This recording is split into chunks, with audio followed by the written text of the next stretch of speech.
Remember when you were scared of the dark as a kid? I bet your mother always told you, there's nothing in the dark that isn't there in the light. Or something similar. As a child, you eventually believed them, and now sleep peacefully, I would assume. However, their logic is terribly and possibly fatally flawed. Every child naturally fears the dark. Or that's what parents are led to believe. In reality, they fear what hides within its shadowy confines, and are wise to do so. Evil has always done its most terrible acts under the wings of night. Have you ever wondered why? Evil entities are tied to the darkness at a fundamental level, some to the point where they become darkness incarnate. They're at home beneath their Sumerian veils, and thus shun the light. Why do they avoid the light, you ask? Light, as is its nature, reveals the truth of all things. Evil beings who glance upon their true selves often go mad on the spot. By the same token, darkness obfuscates the senses and makes it easier to catch one's quarry unawares. Many are the demonic entities that can blend seamlessly within the dark places and are thus almost imperceptible to humans. These terrible beings have tormented mankind since the dawn of time, and thus our hereditary aversions to the lightless places is explained. Remember this when you are in an ill-lighted area on your own, for the creatures of shadow are always watching and hungry. So, the next time you are told not to fear the gloom, tell the other person of the true, fell nature of the dark.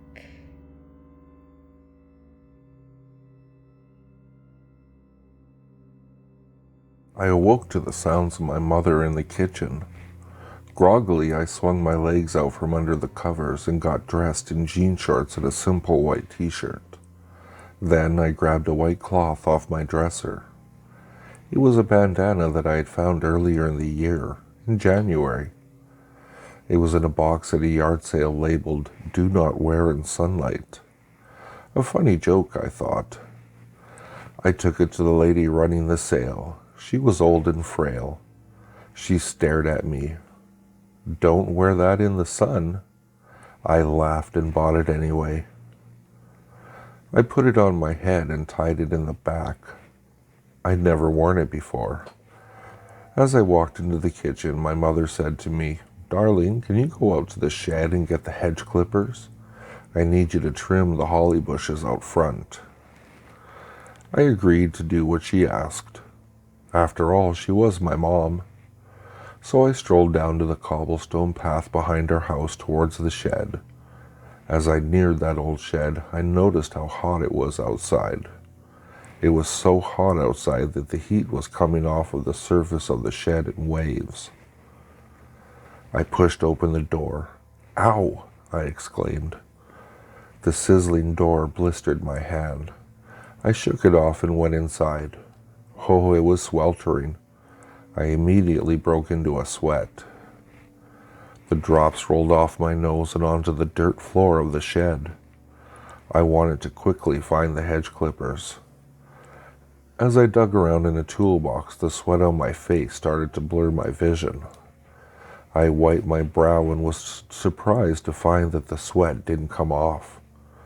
I passed it off as a trick of the heat, blinked my eyes and found the hedge clippers. I left the shed only to find even more heat outside. Oh, it was painful, but I had to do what my mom asked or I'd be in trouble. I clumbed to the front yard and started on the bushes. The sun bared down on my back and arms. Even my butt felt like fire, and I was crouching, hiding it from the sun. My front and face and feet and fingers were all burning too. The heat was unmeasurable, intense, and I suffered all afternoon. Every time I tried to wipe the sweat away, it stayed and got sopped up in my bandana, which created a soaking wet veil on my head. And finally the bushes were finished. I quickly retreated inside and into my room to get clothes. Then I flew into my bathroom to take a shower and clean up. I gasped at my reflection. Bright red skin stretched over my face and back and front. No tan lines were visible. My whole body was sunburned and the sweat remained unclearable from my vision. I touched my skin. Agony erupted all over my body. I then realized I hadn't removed the bandana. I tried to pull it off. It wouldn't come. I tried in vain to rip it from my head, but it wouldn't budge. On the third attempt, I accidentally touched my burned skin. In a fit of pain, I scratched my forehead. My skin was already peeling. I took hold of the peeled piece and pulled, eyes closed, for I could sense the coming agony, but it didn't come. I continued to pull at the piece. Finally, it came loose. I opened my eyes and screamed. My face had been peeled off, and the bandana had come with it. I looked at the bandana in horror. The memory of the box it was in was coming back to me. Slowly, the rest of my skin on my head fell off, peeling in slow motion. I watched in horror as the skin of my arms and legs went.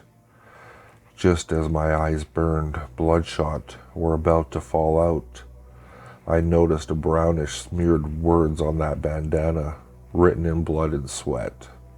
I warned you not to wear it in the sun.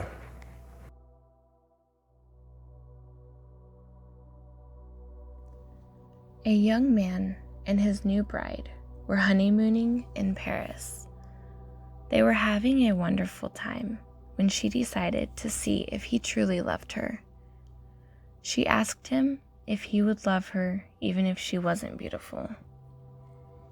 He told her he would. She slowly started removing her makeup, revealing a birthmark on her face. He really loved her, but he was shocked when he saw it. After seeing his expression, she left and didn't return. With time, the man began to fear the worst and went to the police. The police thought it was most likely that the girl simply had second thoughts about the marriage.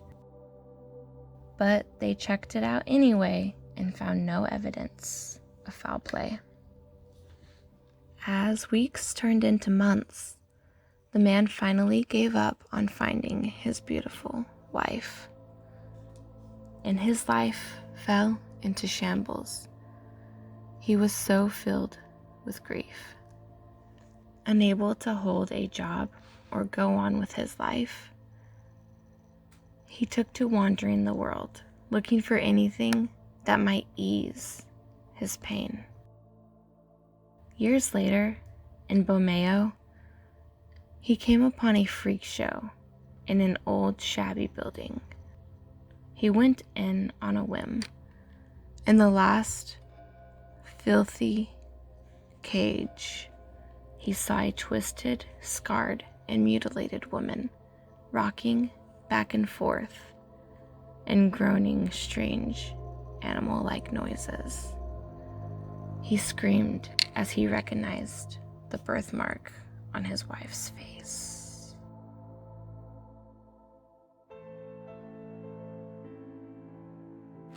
I'm running as fast as I can down the road ahead of me.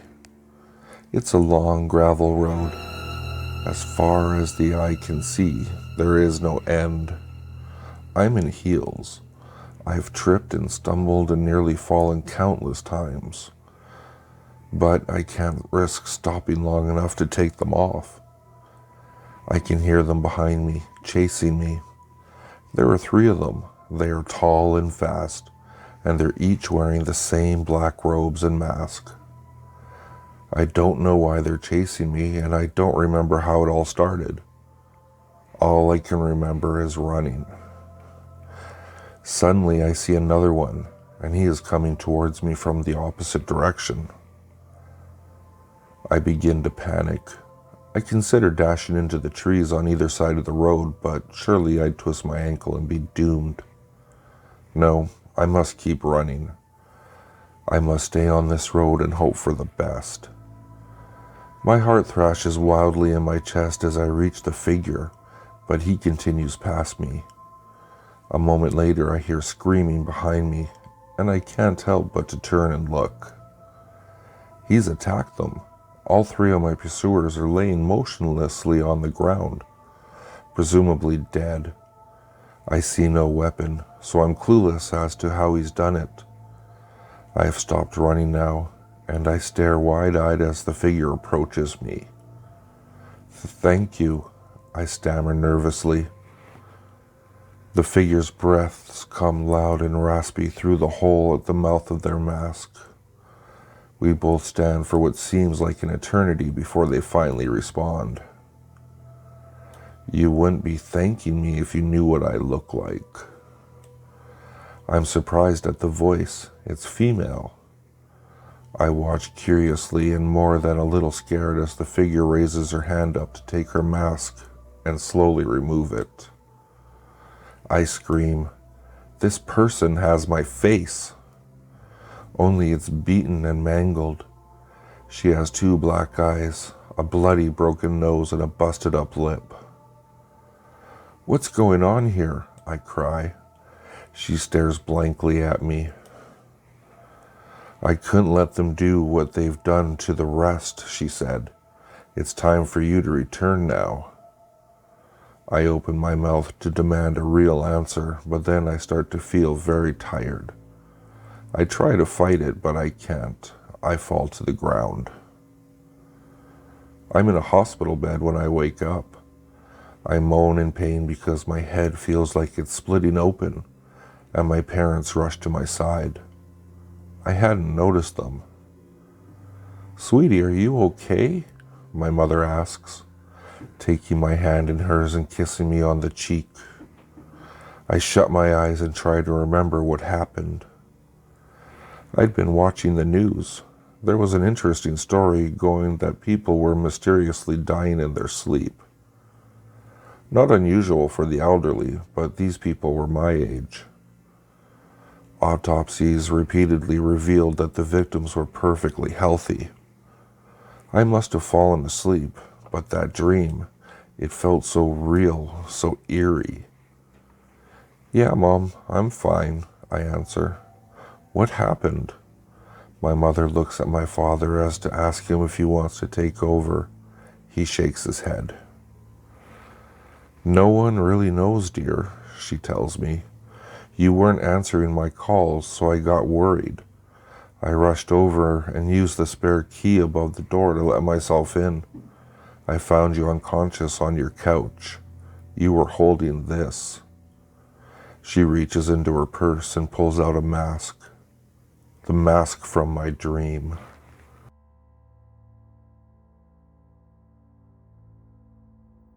I used to be such a sound sleeper. I'd close my eyes, rest my head on my pillow, and when I opened my eyes again a second later, it'd be lights out.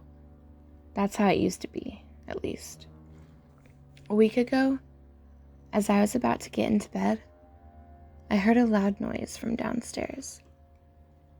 When I went down to investigate, I found one of the living room windows wide open, and the lamp on the table next to it lying on the floor, shattered. I sighed loudly and shut the window tight.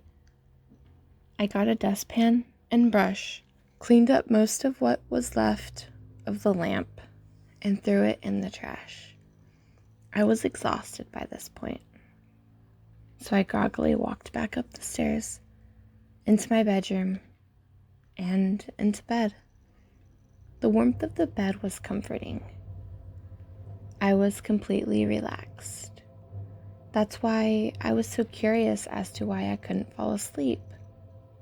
As I said before, I was a sound sleeper. I never had trouble sleeping, especially when I was tired and wanted to sleep.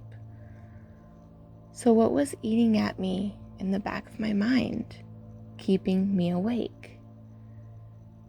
That's when the hairs on the back of my neck stood on end, and a terrifying shiver went down my spine. "Are you awake?" A quiet voice whispered in my ear. I froze. Whoever was speaking was so close, I could feel their warm breath on my ear. I didn't react. I tried my hardest to pretend to be asleep, to hope whoever this was would just leave me alone. After a few minutes, I could no longer feel their breath on my ear, but I still didn't move. I didn't want to until I saw the sunrise. I have never been happier than when I saw the first ray of light the next morning. I jumped out of bed, got dressed, grabbed my keys, and shot out the front door, having just enough time to look at the now empty table, which once had a lamp. I drove to my closest friend's house and told him what had happened. He assured me I could stay with him for a few nights, and called the police for me while I sipped some coffee. The police questioned me, as you'd expect, and I gave them my house keys so they could search to see if they could find any evidence. They came back that afternoon to return my keys and told me they found no sign that anyone was still in my house. Unconvinced, or maybe just nervous, I stayed at my friend's house for the rest of the week, finally returning home on Sunday. My friend offered to stay with me, but I assured him it wouldn't be a problem. I did cautiously check the house again though, just to be sure. Once I was finally confident, I crawled into bed and closed my eyes to drift into what I hoped to be my first pleasant sleep this week. Suddenly, I felt a sharp pain in my side.